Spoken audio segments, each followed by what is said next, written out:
Headley का नया खुलासा क्या है? स्वागत है आपका, मैं हूं दिनेश गौतम। तीसरा दिन जबकि अमेरिका से वीडियो कॉन्फ्रेंसिंग के जरिए उसने डिपोज किया और बताया कि उसका रोल क्या रहा है, लश्कर कैसे इस हमले से जुड़ा रहा। अदालत में वीडियो कॉन्फ्रेंसिंग के जरिए 26/11 हमलों के गुनहगार डेविड कोलमैन हेडली की गवाही चल रही है। आज भी उसने सनसनीखेज खुलासे किए हैं। हेडली के मुताबिक उसने लश्कर के कहने पर भाभा एटॉमिक रिसर्च सेंटर की रेकी भी की थी और उसके निशाने पर शिवसेना सुप्रीमो बाला साहेब ठाकरे भी थे।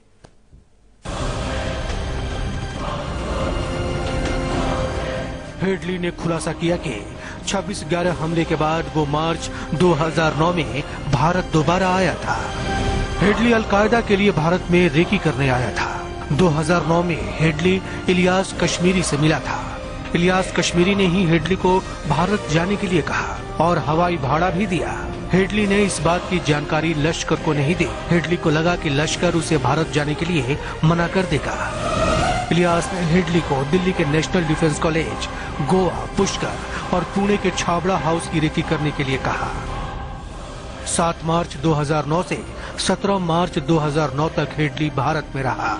इलियास कश्मीरी भारत में और भी हमले कराना चाहता था। डेविड हेडली ने तो इशरत जहां पे पहले ही बोला था, ऐसे क्या मर्डर की बात मर्डर पे नहीं मानेंगे, रेपिस्ट की बात रेप किया है उसकी बात नहीं मानेंगे क्योंकि वो एक क्रिमिनल है। क्राइम की सत्य निकले, तथ्य निकले, उससे इन्वेस्टिगेशन आगे बढ़े, ये महत्वपूर्ण है। ये नहीं कम से कोई जानबूझ के नुक्स ढूंढना, अपने बचाव में लग जाना। इशरत जहां को एलईटी की वेबसाइट या एलईटी ने एक्नॉलेज किया कि वो हमारी मार्टर है, उसके बारे में हेडली ने पुरानी बात कही थी, लेकिन भारत सरकार ने उस समय उसको संज्ञान में नहीं लिया या उस बात से भागे। अब जब तथ्य निकल रहे हैं तो सारे लोग भाग रहे हैं क्योंकि ये उनके लिए इनकन्वीनियंट बन गया। देखिए, 2-3 चीजें उसने साफ तौर पे बोला है जो पहले नहीं पता था देश को, कि 2004 में उसने कहा कि एलईटी का एक वुमन विंग भी एस्टेब्लिश हो चुका है देश में, और वुमन विंग का हेड कौन है वो भी उसने बताया कि एक फलाने टेररिस्ट की मां है जो उस विंग की हेड है।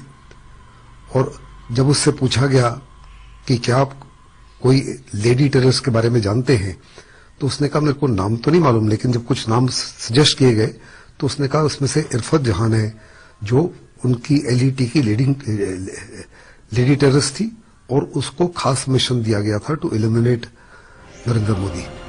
हेडली ने एक बड़ा खुलासा करते हुए बताया कि बाला साहब ठाकरे लश्कर के निशाने पर थे। हेडली ने शिवसेना नेता राजा राम रेंगे से जान पहचान बढ़ाई थी और कई बार शिवसेना भवन भी गया था। हेडली ने कहा कि उस वक्त लश्कर ने सोचा था कि बाला साहब ठाकरे या किसी और शिवसेना के नेता को मारने में ये जान पहचान और रेकी काम आएगी।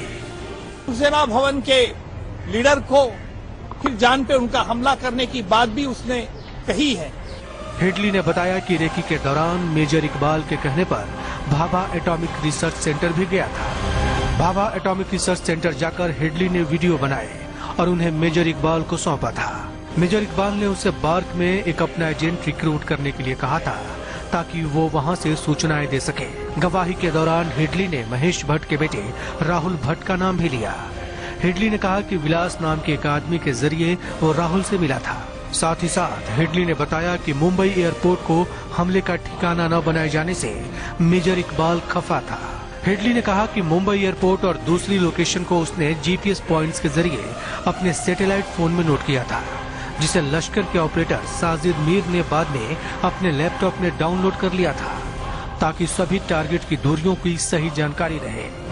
हेडली ने बताया कि उसने 10 हमलावरों की पहचान छुपाने के लिए सिद्धि विनायक मंदिर से लाल और पीले रंग के पवित्र धागे खरीदे थे ताकि लोग उन्हें हिंदू ही समझे, और ये धागे उसने पाकिस्तान में साजिद मीर को दे दिए। हेडली ने बताया कि 15 अप्रैल 2008 को वो पाकिस्तान गया था और 30 जून 2008 तक पाकिस्तान में था। मुंबई के वीडियो को साजिद मीर और मेजर इकबाल को दिखाया। इसी दौरान मई 2008 में वो न्यूयॉर्क और फिलाडेल्फिया भी गया। हेडली ने 26/11 हमले के लिए Gateway of India, Cuff Parade और वर्ली की रेकी की। बाद में कफ परेड को हमले के लिए फाइनल कर दिया गया था। Bureau report, live India.